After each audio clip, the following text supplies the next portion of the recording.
ಇವತ್ತು ನಾವು ಚಿಕ್ಕಮಗಳೂರು ನಗರದ ಬಸವ ತತ್ವ ಪೀಠದಲ್ಲಿದ್ದೀವಿ. ಇವತ್ತು ನಮ್ಮೊಟ್ಟಿಗೆ ಒಬ್ರು ವಿಶೇಷವಾದಂತಹ ಅತಿಥಿಗಳಿದ್ದಾರೆ. ಅವರು ರಾಷ್ಟ್ರ ಪ್ರಶಸ್ತಿ ವಿಜೇತ ಚಿತ್ರಗಳಾದಂತಹ ಮೌನಿ, ಕಾಡ ಬೆಳದಿಂಗಳು, ನಾನು ಅವನಲ್ಲ ಅವಳು ಅನ್ನುವಂತಹ ಚಿತ್ರಗಳ ನಿರ್ದೇಶಕರು. ಅಶ್ವಥ್ ಅವ್ರನ್ನ ಟಿವಿ ಸೀರಿಯಲ್ಗೆ ಕರ್ಕೊಂಡ್ಬಂದಿದ್ದು ನಾನು, ಕಲ್ಯಾಣ್ ಕುಮಾರ್ನವ್ರು ಕರ್ಕೊಂಡ್ಬಂದಿದ್ದು ನಾನು, ಲೋಕೇಶ್ ಅವ್ರನ್ನ ಕರ್ಕೊಂಡ್ಬಂದಿದ್ದು ನಾನು. ಅಂದ್ರೆ ಅವಾಗೆಲ್ಲ ಸಿನಿಮಾ ನಟರು ಸೀರಿಯಲ್ ಅಲ್ಲಿ ಮಾಡಲ್ಲ ಅನ್ನೋ ಒಂದು ಕಲ್ಪನೆ ಇತ್ತು. ಸೊ ಫಸ್ಟ್ ಟೈಮ್ ಡೈರೆಕ್ಷನ್ ಅಂತ ಬಂದಾಗ ಭಯ ಇತ್ತ, ಈ ಆಸಕ್ತಿ ಹೇಗಿತ್ತು ಸರ್? ಅನುಭವ ಏನಾದ್ರು ಹಂಚ್ಕೊಳ್ಳೋದಾದ್ರೆ? ನಾನು ಸಿನಿಮಾ ಮಾಡಿದ್ದು 2002. ಅವತ್ತಿಗೂ ಪ್ರಸ್ತುತ 14 ವರ್ಷಗಳ ಹಿಂದೆ ಮಾಡಿದ್ರು ಪ್ರಸ್ತುತ ಅಂತ ಒಂದು ಕಥೆ ಅದು ಮೌನಿ. ಸೀರಿಯಲ್ ಇಂದ ಸಿನಿಮಾ ಮಾಡಬೇಕು ಅಂತ ಅನ್ಸಿತ್ತು. ಸೊ ಅದರ ಕಥೆ ಆಯ್ಕೆ, ಅದಕ್ಕೆ ಪಾತ್ರಗಳ ಆಯ್ಕೆ, ಪತ್ರಿಕೆಯಲ್ಲೊಂದು ಸುದ್ದಿ ಆಯಿತು, ಟಿ ವಿ ಚಾನಲ್ಗಳಲ್ಲಿ ಬ್ರೇಕಿಂಗ್ ನ್ಯೂಸ್ ಕೂಡ ಆಯಿತು. 2009 ಇರಬೇಕು. ಒಂದು ಹುಡುಗನ್ನ ಕಿಡ್ನ್ಯಾಪ್ ಮಾಡಿ ಅವನ್ನ ಕನ್ವರ್ಟ್ ಮಾಡಿದ್ದಾರೆ ಮಂಗಳಮುಖಿಯಾಗಿ ಅಂತ. ಮಾದರಿ ದೃಶ್ಯವನ್ನು ಕೊಡುವಂತಹ ಮೂವಿಗಳಾಗಿರುತ್ತೆ. ಸಾಮರಸ್ಯದ ಜೀವನ, ಈ ಸಮಾಜದ ನಡುವೆ ಆಗ್ತಿರುವಂತಹ ಸಮಸ್ಯೆಗಳು ಇದರದ್ದೇ ಆಗಿರುತ್ತೆ. ಇದೇ ರೀತಿಯಾದಂತಹ ಕಥೆಗಳನ್ನ ಆಯ್ಕೆ ಮಾಡ್ಕೊಳ್ಳೋದಕ್ಕೆ ಕಾರಣ. ಆದರೆ ಅನಿಲ್ ಕುಮಾರಸ್ವಾಮಿಗಳು ಅಂದ ತಕ್ಷಣ ನಮಗೊಂದು ಸ್ವಲ್ಪ ಗೌರವ, ಶ್ರದ್ಧೆ ಆಯ್ತು. ಅದೇನಕ್ಕೆ ಅಂತಂದ್ರೆ ಅವ್ರದ್ದು. ಎಲ್ರಿಗೂ ನಮಸ್ಕಾರ. ನೀವು ನೋಡ್ತಾ ಇದ್ದೀರಾ ಐಸಿರಿ ಟುಡೇ. ನಾನು ಶಶಾಂಕ ಹಿಂದು. ಇವತ್ತು ನಾವು ಚಿಕ್ಕಮಗಳೂರು ನಗರದ ಬಸವ ತತ್ವ ಪೀಠದಲ್ಲಿದ್ದೀವಿ. ಇವತ್ತು ನಮ್ಮೊಟ್ಟಿಗೆ ಒಬ್ರು ವಿಶೇಷವಾದಂತಹ ಅತಿಥಿಗಳಿದ್ದಾರೆ. ಅವರು ರಾಷ್ಟ್ರ ಪ್ರಶಸ್ತಿ ವಿಜೇತ ಚಿತ್ರಗಳಾದಂತಹ ಮೌನಿ, ಕಾಡ ಬೆಳದಿಂಗಳು ಹಾಗೂ ನಾನು ಅವನಲ್ಲ ಅವಳು ಅನ್ನುವಂತಹ ಚಿತ್ರಗಳ ನಿರ್ದೇಶಕರು, ಜೊತೆಗೆ ವಿರಾಟಪುರದ ವಿರಾಗಿ ಅನ್ನುವಂತಹ ಚಿತ್ರದ ನಿರ್ದೇಶಕರು ಕೂಡ ಹೌದು. ಅವರು ಮತ್ತಿನ್ಯಾರು ಅಲ್ಲ, BS ಲಿಂಗದೇವರು ಅವರು. ಹಾಗಾದ್ರೆ ಅವರನ್ನ ಕಾರ್ಯಕ್ರಮಕ್ಕೆ ಸ್ವಾಗತಿಸೋಣ. ಸರ್ ನಮಸ್ತೆ, ಕಾರ್ಯಕ್ರಮಕ್ಕೆ ಸ್ವಾಗತ. ನಮಸ್ಕಾರ. ಹೇಗಿದ್ದೀರಾ ಸರ್? S, surviving. ಈ ಕಾಲದಲ್ಲಿ ಸರ್ವೈವ್ ಆಗೋದು ಕಷ್ಟ. ತುಂಬಾ ಖುಷಿ ಆಗುತ್ತೆ ನಿಮ್ಮನ್ನು ಮಾತಾಡ್ಸಕ್ಕೆ. Thank you. ಒಂದಷ್ಟು ಜೀವನದ ಮೆಲುಕು ಮಾಡ್ತಾ ಹೋಗೋಣ ಅನ್ನುವಂತಹ ಉದ್ದೇಶದಿಂದ ಬಾಲ್ಯ ಶಿಕ್ಷಣ ಹೇಗಿತ್ತು ಅನ್ನುವಂಥದ್ದು, ಎಲ್ಲಿ ಹೇಗೆ ನಡೀತು ಅಂತ? ತುಂಬಾ ದೊಡ್ಡದಾಗ್ತದೆ. ನನ್ನ ಊರು ಬಂದು ತುಮಕೂರು ಜಿಲ್ಲೆ ಚಿಕ್ಕನಾಯಕನಹಳ್ಳಿ ತಾಲೂಕು ಬ್ಯಾಲ್ಕೆರೆ ಅಂತ ಒಂದು ಸಣ್ಣ ಗ್ರಾಮ. ಸೊ ಹಾಗಾಗಿ ಅಲ್ಲಿ ನನ್ನ ಪ್ರೈಮರಿ ಶಿಕ್ಷಣ. ನಂತರ ಬೆಂಗಳೂರು. ಸೊ ಬೆಂಗಳೂರಿನಲ್ಲಿ ನನ್ನ ಕಾಲೇಜು ಪ್ರಯಾಣ ಶುರುವಾಯಿತು. ಅಲ್ಲಿಂದ ಫಾರ್ಮಸಿ ಡಿ-ಫಾರ್ಮಾ ಮಾಡಿದೆ. ಸೊ ಅದಾದಮೇಲೆ ಸೀರಿಯಲ್ ಕ್ಷೇತ್ರಕ್ಕೆ ನಾನು BSc ಡಿಗ್ರಿ ಮಾಡಬೇಕಾದಾಗ ಎಂಟ್ರಿ ಆಯಿತು. ಸೊ ನಾನು ಫಸ್ಟ್ ಇಯರ್ ಡಿಗ್ರಿಲಿದ್ದಾಗ ನಾನು ಫಸ್ಟ್ ಸೀರಿಯಲ್ ಡೈರೆಕ್ಟ್ ಮಾಡಿದ್ದು 1990. Kalyani, I think. Kalyani was in 2000 ಅಲ್ಲಿ. ಓಕೆ. ಅಷ್ಟೊತ್ತಿಗಾಗಲೇ 10 ವರ್ಷ ಆಗೋಗಿತ್ತು. ಮೊದಲನೇದು 91 ಕಲಾಂತರಂಗ ಅಂತ ಹೇಳಿ, ಅದಕ್ಕೆ ಮುಂಚೆ ಆತ್ಮನಿವೇದನ ಅಂತ ಹೇಳಿ. ಕಲಾಂತರಂಗ ಅಂದ್ರೆ ಅವತ್ತು ಸಿನಿಮಾ ಕ್ಷೇತ್ರದಲ್ಲಿ ದುಡಿತಿರ್ತಕ್ಕಂಥ ಕಲಾವಿದರು ಮತ್ತು ತಂತ್ರಜ್ಞರನ್ನ ಪರಿಚಯ ಮಾಡಿಕೊಡುವಂಥದ್ದು. ಇವಾಗೇನು ನಮ್ಮ ಸಿನಿಮಾದಕ್ಕೆ ಚಾನಲ್ಗಳು ಉಟ್ಕೊಂಡ್ಬಿಟ್ಟಿದ್ದಾವೆ, ಅದನ್ನು ನಾವು ದೂರದರ್ಶನದಿಂದ ಆರಂಭ ಮಾಡಿದ್ವಿ ಆ ಕಾಲದಲ್ಲಿ. 91 ಅದು. ಅಲ್ಲಿಂದ ಪ್ರಯಾಣ ಆರಂಭ ಆಯಿತು. ಅಂದ್ರೆ ನಿರ್ದೇಶಕರಾಗಬೇಕು ಅನ್ನುವಂಥ ಒಂದು ತುಡಿತ ಇದ್ದಿದ್ದು ಯಾವಾಗ? ಇಲ್ಲ, ನಾನೊಬ್ಬ ನಟ ಆಗಕ್ಕೆ ಹೊರಟಿದ್ದ. ನಟ ಆಗ್ಲಿಕ್ಕೆ ಹೋಗಿ ಆಮೇಲೆ ಅದು ಯಾಕೋ ಅಷ್ಟು ಸರಿ ಇಲ್ಲ ಅಂತ ಹೇಳಿ ಆಮೇಲೆ ಯಾವುದೋ ಒಂದು ಘಟನೆ ನನಗೆ ನಿರ್ದೇಶನಕ್ಕೆ ಕಡೆ ಹೋಗೋ ಕಡೆ ಮಾಡ್ತದೆ, ಮುಖ ಮಾಡಿದೆ. ಐ ಥಿಂಕ್ 96 ಅನ್ಸುತ್ತೆ. 96 ಫಸ್ಟು ನಾನು ಶಿಕಾರಿ ಅಂತ ಯಶವಂತ ಚಿತ್ತಾಲ್ದ್ರದ್ದು ನಾವೆಲ್ಲದು, ಅದು ನನ್ನ ಮೊದಲ ನಿರ್ದೇಶನದ ಧಾರಾವಾಹಿ. ಅಂದ್ರೆ ಆ ಹಿಂದೆ ಅಸಿಸ್ಟೆಂಟ್ ಡೈರೆಕ್ಟರ್ ಆಗಿ ಎಂಥದಿಲ್ಲ, ಯಾವುದೂ ಇಲ್ಲ. ಡೈರೆಕ್ಟ್ ಅಂದ್ರೆ ನಾನೊಬ್ಬ ನಿರ್ಮಾಪಕನಾಗಿ ನಟನಾಗಿದ್ದೆ. ಸೊ ನಿರ್ಮಾಪಕನಾಗಿದ್ದೆ ಅಂದ ತಕ್ಷಣನೇ ನಾನು ಬರೀ ಹಣ ಕೊಟ್ಟು ಹಣ ಹಾಕಿ ಆ ಥರದ್ದವನಾಗಿರಲಿಲ್ಲ. ನಾನು ತೊಡಕೊಳ್ತಿದ್ದೆ ಪ್ರತಿಯೊಂದು ಡಿಪಾರ್ಟ್ಮೆಂಟಲ್ಲೂ. ಅಂದರೆ ನಿಮ್ಗೆ ಊಟ ಬಡಿಸೋದ್ರಿಂದಲೂ ನಾನು ಮಾಡ್ತಿದ್ದೆ. ನನಗೆ ಅವಾಗ ಹಿರಿಯ ನಟರುಗಳ ಜೊತೆ ಒಡನಾಟ. ಲೈಕ್ ಅಶ್ವಥ್. ಓಕೆ. ಅಶ್ವಥ್ ಅವ್ರನ್ನ ಟಿವಿ ಸೀರಿಯಲ್ಗೆ ಕರ್ಕೊಂಡ್ಬಂದಿದ್ದು ನಾನು, ಕಲ್ಯಾಣ್ ಕುಮಾರ್ನವ್ರು ಕರ್ಕೊಂಡ್ಬಂದಿದ್ದು ನಾನು, ಲೋಕೇಶ್ ಅವ್ರನ್ನ ಕರ್ಕೊಂಡ್ಬಂದಿದ್ದು ನಾನು. ಅಂದರೆ ಅವಾಗೆಲ್ಲ ಸಿನಿಮಾ ನಟರು ಸೀರಿಯಲ್ ಅಲ್ಲಿ ಮಾಡಲ್ಲ ಅನ್ನೋ ಒಂದು ಕಲ್ಪನೆ ಇತ್ತು. ಯಾಕೆ ಆಗಬಾರ್ದು ಅಂತ ಹೇಳಿ ಅಂಥವ್ರನ್ನೆಲ್ಲ ಸೀರಿಯಲಲ್ಲಿ ಆ್ಯಕ್ಟ್ ಮಾಡೋ ಥರ ಮಾಡಿದೆ. ಹಾಗಾಗಿ ನಮಗೇನಾಯಿತು, ಕಲಿಕೆ ತುಂಬ ಈಸಿ ಆಯಿತು ಅಂತ ಹಿರಿಯರ ಮಾರ್ಗದರ್ಶನ ಇತ್ತು. ಸೊ ಒಳ್ಳೆಯ ಒಡನಾಟ, ಅಂದರೆ ಸಜ್ಜನರ ಸಹವಾಸ ಹೆಜ್ಜೆಯನ್ನು ಕುಡ್ದಂಗೆ ಅಂತಾರೆ, ಅದು ನನಗೆ ತುಂಬ ಚೆನ್ನಾಗಿ ಸಿಕ್ತು. ಸೊ ಆ ಒಡನಾಟಗಳು ಏನಾಯಿತು, ನನ್ನ ಸಿನಿಮಾ ಅಂದರೆ ಧಾರಾವಾಹಿ ದೃಶ್ಯ ಮಾಧ್ಯಮಕ್ಕೆ ಒಂದು ಒಳ್ಳೆಯ ರೀತಿಯಲ್ಲಿ ತೊಡಗಿಸ್ಕೊಳ್ಳೋದ ರೀತಿ ಮಾಡ್ತದ್ದು. ಸೊ ಅಲ್ಲಿಂದ ನನ್ನ ಪ್ರಯಾಣ. ಸೊ ಫಸ್ಟ್ ಟೈಮ್ ಡೈರೆಕ್ಷನ್ ಅಂತ ಬಂದಾಗ ಆ, ಭಯ ಇತ್ತಾ, ಈ ಆಸಕ್ತಿ ಹೇಗಿತ್ತು ಸರ್? ಅನುಭವ ಏನಾದ್ರು ಹಂಚ್ಕೊಳ್ಳೋದಾದ್ರೆ. ಅಂದ್ರೆ ಫಸ್ಟ್ ಟೈಮ್ ಅಂದ್ರೆ ಮೊದಲನೇದಾಗಿ ಶಿಕಾರಿ ನಾವೆಲ್ ಓದಿದ್ದವ್ರಿಗೆ ಗೊತ್ತದು. ಹ. ಶಿಕಾರಿ ಅದು ನಾವೆಲ್ಲು ಫಸ್ಟ್ 30 ಪುಟ ಓದ್ಬಿಟ್ರೆ ಅವ್ನು ಅಲ್ಲಿಗೆ ಒಂದು ಘಟ್ಟ ತಲುಪ್ದ ಅಂತ ಹೇಳಿ. ಹ. ಅಷ್ಟು ಕ್ಲಿಷ್ಟಕರವಾದ ಅದು ನಾವೆಲ್ ಅದು. ಹ್ಮ್. ಸೊ ಅರ್ಥನೇ ಆಗಲ್ಲ ಅದು. ಸೊ ಅದನ್ನ ಅರ್ಥ ಮಾಡಿಕೊಂಡು ಒಂದು ದೃಶ್ಯ ಮಾಧ್ಯಮಕ್ಕೆ ನಾವು ಕನ್ವರ್ಟ್ ಮಾಡೋದಿದೆಯಲ್ಲ, it was a challenging. So ನನಗೆ first serial it was a challenging. Okay. So ಅಲ್ಲಿಂದ ನಮ್ಗೆ ಏನಾಯ್ತು ಅಂತಂದ್ರೆ ಮತ್ತೆ ಇನ್ನೊಂದು ಅಷ್ಟು ಜನದ ಸಜ್ಜನರದ್ದು ಸಹವಾಸ. ಪರಿಚಯ ಆಗ್ತಾ ಇತ್ತು. ಲೈಕ್ ONK ಅವರು, ಸದಾಶಿವ ಅವರು ಕನ್ನಡಪ್ರಭದಲ್ಲಿ ಅವ್ರು ದೊಡ್ಡದು. ಸೊ ಆ ಇದರಿಂದ ಏನಾಯ್ತು, ಉದಯ್ ಮರಿಕಿಣಿ, ಜೋಗಿ ಅಂತ. ಸೊ ನನ್ನ ಸ್ಕ್ರಿಪ್ಟ್ ಬರ್ದಿದ್ದು ಅವರಿಬ್ರು. ಹ್ಮ್. ಸೊ ಹಾಗೆ ನನ್ನ ಪ್ರಯಾಣ ಒಂದು ಸಾಹಿತ್ಯ ವಲಯದ ಜೊತೆ ಧಾರಾವಾಹಿಗಳು ಇದು ಎರಡನ್ನೂ ಮಿಕ್ಸ್ ಮಾಡ್ತಾ ಹೋದ್ವಿ. ಹ್ಮ್.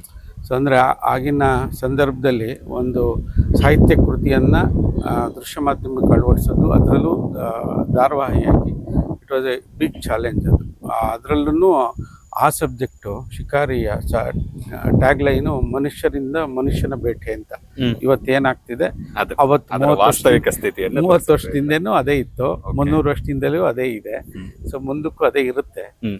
ಹಾಗಾಗಿ ಅದು ಸಾರ್ವಕಾಲಿಕ ಅದು. ಸೊ ಅದನ್ನ ಒಂದು ದೃಶ್ಯ ಮಾಧ್ಯಮದ ಮುಖಾಂತರ ರೆಪ್ರೆಸೆಂಟ್ ಮಾಡುವಂಥ ಒಂದು ಅವಕಾಶ ಸಿಕ್ತು ನನಗೆ. ಸೊ ಇಷ್ಟೊತ್ತು ಸೀರಿಯಲ್ ಬಗ್ಗೆ ಮಾತಾಡ್ತಾ ಇದ್ದೆ. ಆ ಸೀರಿಯಲ್ ಇಂದ ಸಿನಿಮಾ ಮಾಡಬೇಕು ಅಂತ ಅನ್ಸಿದ್ದು.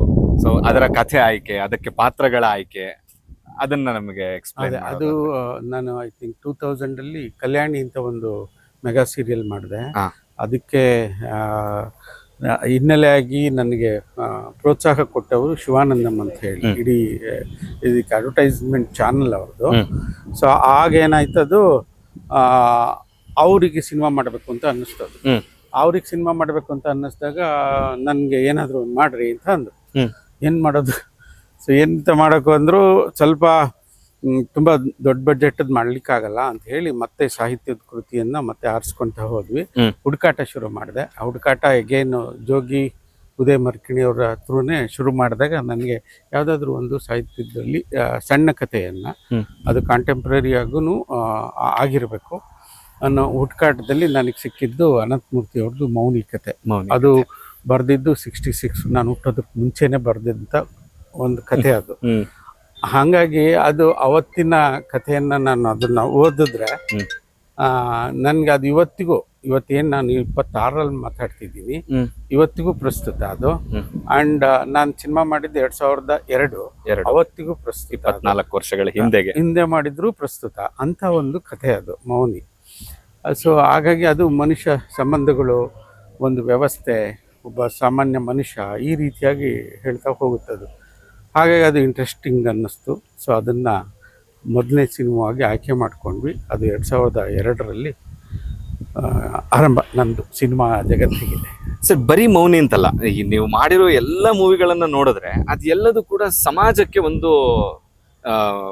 ಚಿತ್ರಣವನ್ನ, ಸಮಾಜವನ್ನು ಚಿತ್ರಿಸುವಂತಹ, ಸಮಾಜಕ್ಕೆ ಒಂದು ಮಾದರಿ ದೃಶ್ಯವನ್ನ ಕೊಡುವಂತಹ ಮೂವಿಗಳಾಗಿರುತ್ತೆ. ಸಾಮರಸ್ಯದ ಜೀವನ, ಈ ಸಮಾಜದ ನಡುವೆ ಆಗ್ತಿರುವಂತಹ ಸಮಸ್ಯೆಗಳು ಇದರದ್ದೇ ಆಗಿರುತ್ತೆ. ಇದೇ ರೀತಿಯಾದಂತಹ ಕಥೆಗಳನ್ನ ಆಯ್ಕೆ ಮಾಡ್ಕೊಳ್ಳೋದಕ್ಕೆ ಕಾರಣ ಏನು? ಕಾರಣ ಅಂದ್ರೆ ಮೇ ಬಿ ನನ್ನ ಹಿನ್ನೆಲೆನೂ ಇರ್ಬೋದು. ಈಗ ಮೌನಿ ಆಯ್ಕೆ ಮಾಡ್ಕೊಳ್ಳೋಕ್ಕೆ ಅದು ಒಂದು ಕೃಷಿ ವ್ಯಾಪಾರಸ್ಥ ಕುಟುಂಬದ ಹಿನ್ನೆಲೆ ಇರುವಂಥದ್ದು. ನನ್ನ ಮನೆಯಲ್ಲಿ ನಾವು ಕೂಡ ಕೃಷಿ ವ್ಯಾಪಾರಸ್ಥ ಕುಟುಂಬದವರು. ನಂದು ತೆಂಗಿನಕಾಯಿ ವ್ಯಾಪಾರ, ನಮ್ಮ ತಂದೆದು. ನಮ್ದು ತೆಂಗಿನಕಾಯಿ ಅಂಗಡಿ ಕೂಡ ಇತ್ತು ಬೆಂಗಳೂರಿನಲ್ಲಿ. ಸೊ ಹಾಗಾಗಿ ಬೇಸಿಕಲಿ ನಮ್ಮ ತಂದೆ ತೆಂಗಿನಕಾಯಿ ವ್ಯಾಪಾರಸ್ಥರು. ಸೊ ಅವ್ರು ಏನೇನು ಅನುಭವಿಸಿದ್ರಲ್ಲ ಅದನ್ನ ನಾನು ಅಲ್ಲಿ ನೈಜ ಘಟನೆ ಆಧಾರಿತ ಅಂತರ ಹಂಗೆ ಹೇಳ್ಬೋದು. ಯಾಕೆಂದ್ರೆ ಅಲ್ಲಿಯ ಕುಪ್ಪಣ್ಣ ಭಟ್ಟ ನಮ್ಮ ತಂದೆ ಪಾತ್ರ ಅನ್ಕೋಬಹುದು. ಮೌನಿಯಲ್ಲಿ ಕುಪ್ಪಣ್ಣ ಭಟ್ಟ ಏನಿದೆ ನಮ್ಮ ತಂದೆ ಪಾತ್ರ. ಅಷ್ಟೇ ಸಿಡುಕು, ಅಷ್ಟೇ ನೇರ, ಅದು ಒಂಥರ ಕನೆಕ್ಟ್ ಆಗ್ತಾ ಹೋಯ್ತು.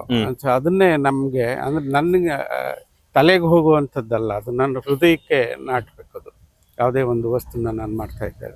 ಸೊ ಹಾಗಾಗಿ ಅದು ಮೌನಿ ನನ್ನ ಆದಂಗೆನೆ ನನ್ನಂತ ಒಂದು 1000 ಜನ, ಲಕ್ಷಾಂತರ ಜನ ಇರ್ತಾರಲ್ಲ ಸಿನಿಮಾ ನೋಡೋರು, ಅವ್ರಿಗೂ ಅದು ಕನೆಕ್ಟ್ ಆಗುತ್ತೆ ಅನ್ನೋ ಒಂದು ಧೈರ್ಯ. ಹಾಗಾಗಿ ಆ ಥರದ ಸಬ್ಜೆಕ್ಟ್ಗಳನ್ನ ನಾವು ಆಯ್ಕೆ ಮಾಡ್ಕೊಳ್ಳೋದಕ್ಕೆ ಸಾಧ್ಯ ಆಗುತ್ತೆ. ಫಸ್ಟ್ ನನಗೆ ಆ ಇನ್ಸ್ಟಿಂಕ್ಟ್ ವರ್ಕ್ ಆಗಬೇಕು. ಹ್ಮ್. ಸೊ ನೆಕ್ಸ್ಟ್ ಕಾಡಬೆಳೆ ತಿಂಗಳಿಗೆ ಬಂದ್ರೂ ಅದೇನೆ. ಅದರೊಳಗೂ ಹೇಗೆ ಅಂತ ಅದು ಎಗೇನ್ ನಂದೇ ಕಥೆ ಆಗುತ್ತೆ. ಹ್ಮ್. ಕಥೆ ಅಂದರೆ ಅದು ಒಂದು ವಾರಪತ್ರಿಕೆಯಲ್ಲಿ ಬಂದಂಥ ಒಂದು ಸಣ್ಣ ಲೇಖನ ಅದು. ಸೊ ಆ ಲೇಖನ ಅದರಲ್ಲಿ ಏನಿತ್ತು ಅಂದರೆ ಹಳ್ಳಿಗಳು ವೃದ್ಧಾಶ್ರಮ ಆಗ್ತಿದೆ ಅಂತ. ಅದು ಇವತ್ತು ಅದೇ ಆಗ್ತಿರೋದು. ಹೌದು, ಉದ್ಯೋಗವನ್ನು ಅರಸಿ ಯುವಕರನ್ನ ನಗರದತ್ತ. ಚಿಕ್ಕನಾಯಕನಹಳ್ಳಿಯಲ್ಲಿ ಇದ್ದವನು ಬೆಂಗಳೂರು ಹೋಗ್ತಾರೆ, ಬೆಂಗಳೂರಲ್ಲಿ ಇದ್ದವನು ಅಮೆರಿಕಾಗೆ ಹೋಗ್ತಾರೆ. ಸೊ ಅದು ನಿರಂತರವಾಗಿದೆ. ಆ ಹಳ್ಳಿಗಳು ಏನಾಗ್ತಿದೆ, ಯೂತ್ಸ್ ಮೈಗ್ರೇಟಿಂಗ್. ಈಗ ನಂದು ಒಂದು 35-40 ಮನೆ ಇರೋವಂಥ ಒಂದು ಸಣ್ಣ ಹಳ್ಳಿ. ಅಲ್ಲಿ ಯೂತ್ಸ್ ಎಲ್ಲಿದ್ದಾರೆ ಹುಡುಕಿದ್ರೆ ಕಷ್ಟ. ಅಂದರೆ ದುಡಿಯುವ ವರ್ಗ ಏನಿದೆ ಅವರು ದುಡಿಯೋಷ್ಟೊತ್ತಿಗೆ ಅವರು ನೆಕ್ಸ್ಟ್ ಎಲ್ಲೋ ಹೋಗಿರ್ತಾರೆ. ಸೊ ಇಂಥದ್ದಾಗಿದ್ದರಿಂದ ನನಗೂ ಅದೇ ಅನ್ನಿಸ್ತು. ನನ್ನ ತಾಯಿ ಇವಾಗ 98 ವರ್ಷ. ನಾನು ಈಗ ಹೋದ್ರೂ ನನಗೆ ಮುದ್ದೆ ಮಾಡಿಕೊಡ್ತಾರೆ ನಮ್ಮವ್ವ. ಸೊ ಅಂದರೆ ನನ್ನ ತಾಯಿ ಮುದ್ದೆ ಮಾಡಿಕೊಡ್ತಾರೆ ಅಂತಲ್ಲಾದರೂ ನಾನು ಊರಿಗೆ ಹೋಗಲೇಬೇಕು. ಸೊ ಆ ಕಾಂಟೆಕ್ಸ್ಟಲ್ಲಿ ನನ್ನ ಅವ್ವ ಒಬ್ಬರೇ ಇರ್ತಾರಲ್ಲಿ. ಇವತ್ತೂ ಅಂದರೆ ಆ ಥರದ್ದು ಅಕ್ಕಪಕ್ಕದ ಮನೆಗಳಲ್ಲಿ ನೋಡಿದ್ರೆ ಇನ್ನೂ 10 ಜನ ಸಿಗ್ತಾರೆ ನನಗೆ. ಅದು ಪಕ್ಕದ ಊರಿಗೆ ಹೋದ್ರು ಅಲ್ಲೂ 10 ಜನ ಸಿಗ್ತಾರೆ.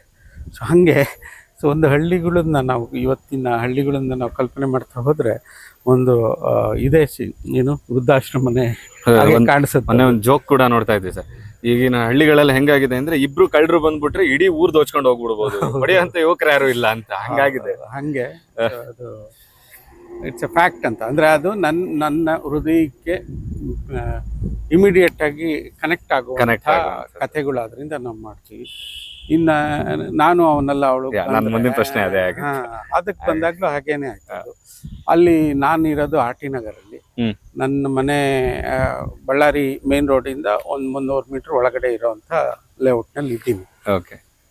ಅಲ್ಲಿ ಆವಾಗ ಪತ್ರಿಕೆಯಲ್ಲೊಂದು ಸುದ್ದಿ ಆಯಿತು, ಟಿ ವಿ ಚಾನಲ್ಗಳಲ್ಲಿ ಬ್ರೇಕಿಂಗ್ ನ್ಯೂಸ್ ಕೂಡ ಆಯಿತು. 2009 ಇರಬೇಕು. ಒಂದು ಹುಡುಗನ್ನ ಕಿಡ್ನ್ಯಾಪ್ ಮಾಡಿ ಅವನ್ನ ಕನ್ವರ್ಟ್ ಮಾಡಿದ್ದಾರೆ ಮಂಗಳಮುಖಿಯಾಗಿ ಅಂತ. ಅಂದ್ರೆ ಒತ್ತಾಯಪೂರ್ವಕವಾಗಿ ಕಿಡ್ನ್ಯಾಪ್ ಮಾಡಿ ಮಂಗಳಮುಖಿಯಾಗಿ ಮಾಡಕ್ಕೆ ಸಾಧ್ಯನಾ ಅಂತ. ಮೊದಲನೇದಾಗಿ ಅದು ಹೈವೇ ಬಳ್ಳಾರಿ ಮೇನ್ ರೋಡ್ ಅಂತ ಏನಿದೆ, ಮೇಕ್ರಿ ಸರ್ಕಲ್ ಇಂದ ಮುಂದಕ್ಕೆ ಹೈವೇ, ಅಲ್ಲಿ ಹೆಂಗೆ ಕಿಡ್ನ್ಯಾಪ್ ಮಾಡೋಕ್ಕಾಗತ್ತೆ ಅನ್ನೋದು. ಎರಡನೇದು, ಈ ಕ್ರಿಯೆ ಸಾಧ್ಯನಾ ಬಲವಂತವಾಗಿ ಒಬ್ಬ ಯಾವುದೇ ಗಂಡಸನ್ನ ಕರ್ಕೊಂಡೋಗಿ ಮಾಡೋದು, ಇದು ಟ್ರಿಗರ್ ಪಾಯಿಂಟು. ಸೊ ಅದ್ರ ಹಿಂದೆ ಹುಡುಕ್ತಾ ಹೋದಾಗ ಅದರದಲ್ಲಿ ಇನ್ನೇನೋ ಬೇರೆ ಬೇರೆ ರೀತಿದೆಲ್ಲ ನನಗೆ ಸಿಗ್ತಾ ಹೋಯಿತು. ಅದೇ ಸಮಯಕ್ಕೆ ಕನ್ನಡಪ್ರಭದಲ್ಲಿ ಅದು ದೈನಿಕ ಧಾರಾವಾಹಿಯಾಗಿ ಪ್ರಕಟ ಆಯಿತು. ಸೊ ಹಾಗಾಗಿ ಅದನ್ನೇನು ಮಾಡಿದೆ, ಜೋಗಿ ಅವ್ರನ್ನ ಕೇಳಿದೆ, ಇದು ದೈನಿಕ ಧಾರಾವಾಹಿ ಬರ್ತಿದೆ, ಮಧ್ಯೆ ಮಧ್ಯೆ ಒಂದು ಮಿಸ್ ಆಗ್ತಿದೆ, ಮಿಸ್ ಆಗ್ತಿದ್ದಂಗೆ ಪೂರ್ತಿ ಒಂದೇ ಇದರಲ್ಲಿ ಓದಕ್ಕೆ ಬರ್ತದೆ. ಸೊ ಅಷ್ಟೊತ್ತಿಗೆ ಕರೆಕ್ಟಾಗಿ ಅದು ಒಂದು ಪುಸ್ತಕದ ರೂಪದಲ್ಲಿ ಪ್ರಕಟನೂ ಆಯಿತು. ಓಕೆ. ಸೊ ಅದನ್ನು ಓದಿದೆ. ಐ ಥಿಂಕ್ 2011 ಇರ್ಬೇಕು ನಾನು ಓದಿದ್ದದು. 11ನಲ್ಲಿ ಓದಿದಾಗ ಅದು ನನ್ನ ತುಂಬ ಕಾಡ್ತು. ಅಂದರೆ ಮೊದಲನೇ ಪುಟದಿಂದಲೇ ಅದು ತುಂಬ ನಿಮ್ಮನ್ನ ಪುಸ್ತಕ ಅಂದರೆ ಆ ಜಗತ್ತಿಗೆ ಎಳ್ಕೊಂಡು ಹೋಗುತ್ತದೆ. ಆ ಜಗತ್ತಿಗೆ ಎಳ್ಕೊಂಡು ಹೋದಾಗ ನಮಗೆ ಗೊತ್ತಿಲ್ಲದೆ ಇರುವಂಥ ಅನೇಕ ವಿಷಯಗಳು ಅಲ್ಲಿ ಕಾಣಿಸಿಗುತ್ತೆ. ಪುಸ್ತಕದ ಹೆಸರು ಸರ್? ನಾನು ಅವನಲ್ಲ ಅವಳು ಅಂತಲೇ ಹಾಗೆ ಇದೆ. ಅದೇ ಪುಸ್ತಕದ ಹೆಸರು. ಅದರದ್ದು ತಮಿಳು ಮೂಲ ಅದು. ಅದನ್ನ ಲಿವಿಂಗ್ ಸ್ಮೈಲ್ ವಿದ್ಯಾ ಅನ್ನೋ ಒಬ್ಬ ಮಂಗಳಮುಖಿಯವರದ ಜೀವನ ಚರಿತ್ರೆ ಅದು. ಅಂದ್ರೆ ಇದೆ ಸೇಮ್ ಅದೇನಿದೆ ಅದೇನೆ ಅದು. ಅದನ್ನ ಡಾಕ್ಟರ್ ತಮಿಳ್ಸೆಲ್ವಿ ಅವರು ಕನ್ನಡಕ್ಕೆ ಅನುವಾದ ಮಾಡಿದ್ರು. ಸೊ ಅದನ್ನ ಇಲ್ಲಿ ಬೈರೇಗೌಡರು ಪ್ರಕಟ ಮಾಡಿದ್ರು. ಹಂಗಾಗಿ ಆ ಪುಸ್ತಕ ಓದಿದಾಗ ಒಂದು ಸಮಗ್ರವಾದ ಚಿತ್ರಣ ಸಿಕ್ತು ನನಗೆ.